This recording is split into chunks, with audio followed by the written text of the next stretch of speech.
जब देर रात मुर्दों ने रोक दी थी बस और करने लगे थे उसमें सफर, एक वृद्धा ने उतरक पुलिस को सूचना दी। उसे पागल कहने लगे। 4 वर्ष पहले ये कहानी कंट्रोवर्शियल क्लेम सीरीज पर आधारित है।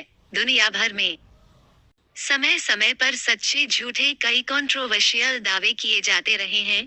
कई दावे तो ऐसे हैं जो आज भी दुनिया के लिए पहेली है। चीन के बीजिंग शहर में एक ऐसी घटना घटने का दावा किया जाता है जिसकी वजह से आज भी देर रात लोग बसों में सफर करने से डरते हैं। करीब 2 दशक से भी ज्यादा समय से रूट 375 की भुथा बस की कहानी सुनाई जाती रही है। ये कहानी कितनी सच्ची है साफ नहीं है। बीजिंग की वेबसाइट समेत कई अंग्रेजी वेबसाइट्स पर कहानी वायरल है, पर जो भी इसे सुनता है वो इस रूट की बस पर कभी नहीं चढ़ता। ये घटना 14 नवंबर 1995 की बताई जाती है। 14 नवंबर की सर्द रातों में एक वृद्धा और एक यंग लड़का रूट 375 की आखिरी बस का इंतजार कर रहे थे। दोनों के बीच नॉर्मल बातचीत चल रही थी। ठंड की वजह से सड़क सुनसान हो चली थी और हल्के कोहरे से ढक गई थी। ठीक 11 बजते ही उस रूट की आखिरी बस नजर आती है।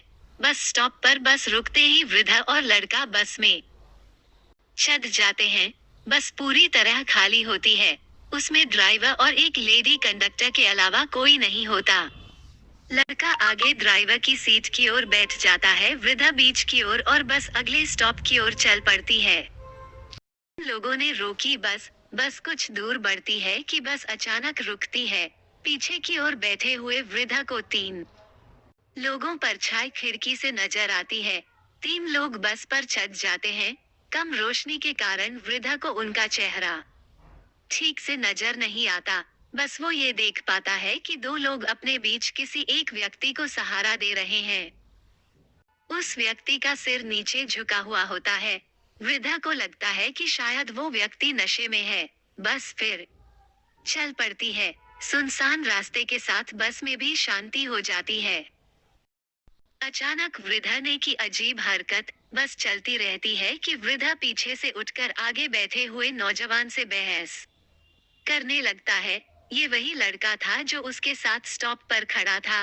वृद्धा की बदतमीजी से लड़का तिलमिला उठता है और बात हाथापाई तक आ जाती है। गुस्से में ड्राइवर बस रोककर दोनों को नीचे सुनसान में उतारकर चला जाता है। दोनों को उतारने के बाद वृद्धा वापस शांत हो जाता है। तभी लड़का उससे पूछता है कि वो उससे बेवजह क्यों झगड़ा। तो वृद्धा उसका हाथ पकड़कर कहता है कि बेटा मैं झगड़ा नहीं हूँ, मैंने तुम्हारी जान बचाई है। का समझ नहीं पाता वो क्या कह रहा है। वृद्धा कहता है कि तुमने जिन 3 लोगों को बस चढ़ते देखा था, उनके पैर ही नहीं थे, उनका शरीर हवा में तैर रहा था। ये सुनकर लड़का कांप जाता है। पुलिस को दी सूचना। दोनों पास के ही पुलिस स्टेशन तक पैदल पहुंचते हैं और अपने साथ घटी घटना के बारे में बताते हैं। उनकी बात सुनकर पुलिस दोनों को पागल समझने लगती है। दोनों चुपचाप अपने घर निकल जाते हैं। फिर अगले दिन जो अखबार में आता है उससे पुलिस के होश उड़ जाते हैं।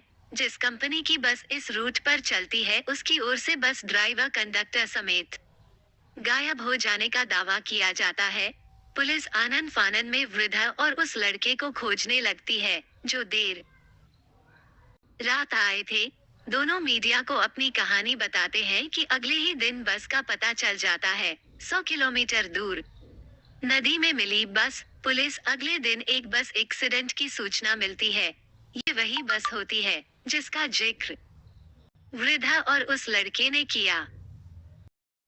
पुलिस की नींद उड़ जाती है। बस को पानी से निकाला जाता है तो खौफनाक दृश्य सामने आते हैं। उसमें से ड्राइवर और कंडक्टर की लाशें मिलती हैं।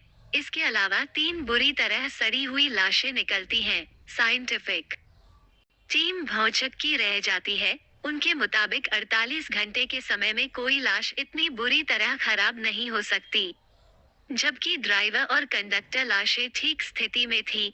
इससे इस बात को बल मिलता है कि वो 3 शरीर क्या सचमुच प्रेत आत्माएं थीं। इन बातों से पूरे शहर में फैला खौफ। इतना ही नहीं, दावा ये भी किया जाता है कि जब पुलिस ने बस की जांच की तो उसके फ्यूल टैंक में डीजल की जगह खून भरा हुआ मिला।